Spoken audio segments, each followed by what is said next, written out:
For the first hour plus, West Ham were well in it, and they could have hoped even to have been in front, I thought, on their first half efforts. It's funny because we've spent a lot of time since Arne Slot has taken over talking about how increasingly careful Liverpool are under him, and people have been talking about them being a little bit more measured in their approach than they were under Jurgen Klopp. I'm not sure if that's rose-tinted glasses as Klopp fades into the distance.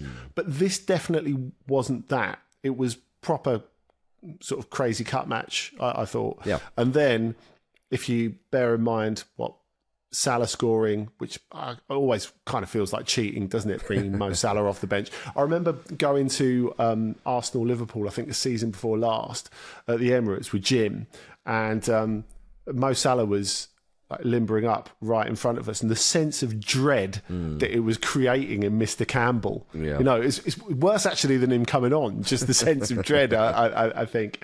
But when you had Salah scoring and Edson Alvarez picking up a completely avoidable sending off in the space of about 2 minutes, that's what led to the eventual result, and it's a real shame. It is a real shame. And stay on Liverpool for a moment.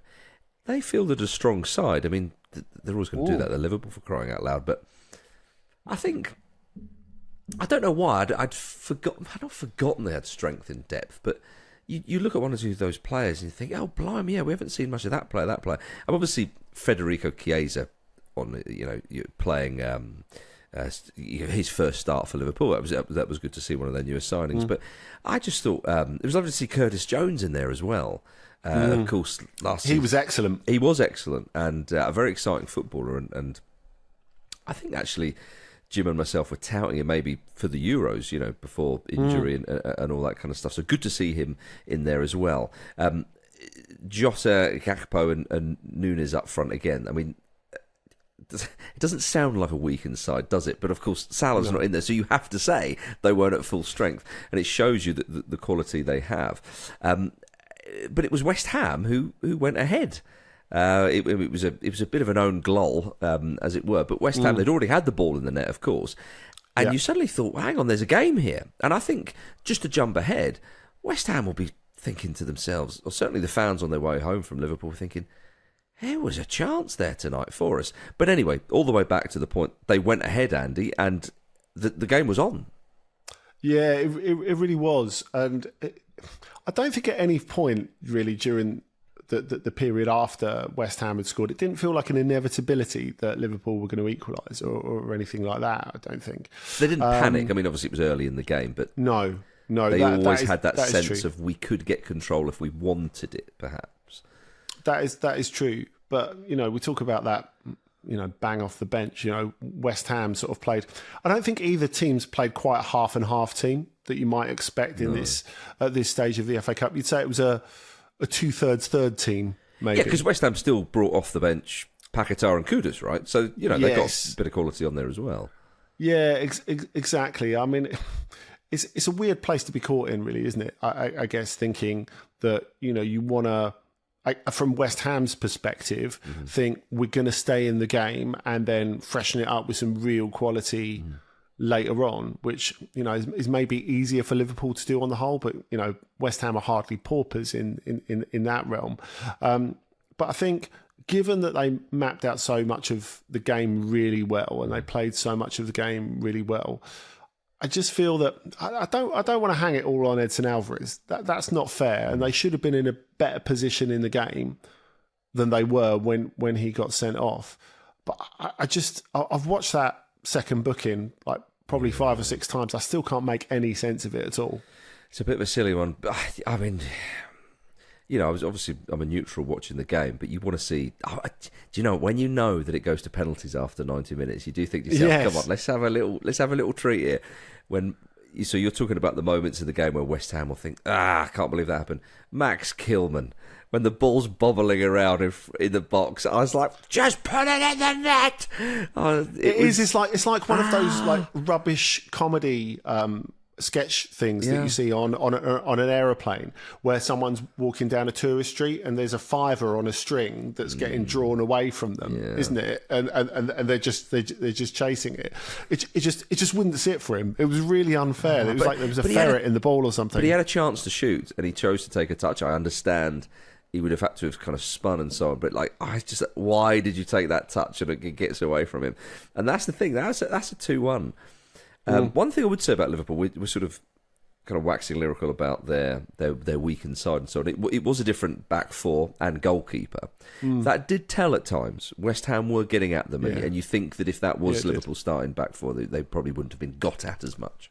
It did, but I just wonder, Marcus, if it's not your gala Liverpool team that, say, if you were playing Manchester City in the Premier League, it's still a very good team. Oh, yeah, don't get me wrong. I think it just underlined one of their biggest problems, really. I know we've said it before on the Ramble. Other people have said it elsewhere. Not getting that holding midfielder. Because, I mean, it's a bit unfair. Maybe Wataru Endo could still be that guy, but he looked like a guy who hadn't played for quite a long time in this, I thought. And all Liverpool's best midfield players are forward-looking midfield players. That's kind of the issue, isn't it, really? Whether you're talking about Jones, whether you're talking about McAllister, Szoboszlai, players who can do a job in a deeper role, but are not that dedicated defence protector. And sometimes that defence, it does look a little bit unprotected, doesn't it? So I think that's maybe the issue. So would you say, would you say then, if we're going to slap some numbers on this, as people like to do nowadays, they don't have that number 6, which some people used to call a number 4 back in the day, but I think people know the number 6. But then Vinnie Jones retired. leave old Wimbledon out of this, okay? We'll get to AFC. I can't. They're lacking that sort of traditional or obvious number 6. Maybe they've got a lot of number 8s, and maybe even you could say the odd number 10 here and there. The odd 10. Odd 10, which I understand how strange that sounds, saying the odd 10. But I get what you're saying. There's a lot of talent in that midfield, but it's about finding the balance, of course. Now, again, other than that anomaly against Nottingham Forest, they've looked pretty good this season so far. Maybe not come up against the best there is to offer, but, scoring goals, Andy. So, we shall see. What did you make of Federico Chiesa in his first start? I mean, it's early days for him, but yeah. Yeah, and I thought it was interesting, the role in which they employed him, because, of course, we're used to seeing him on the left-hand side, cutting in. And, of course, with Hakpo filling that role very well, of course, and helping himself to a couple of goals late on.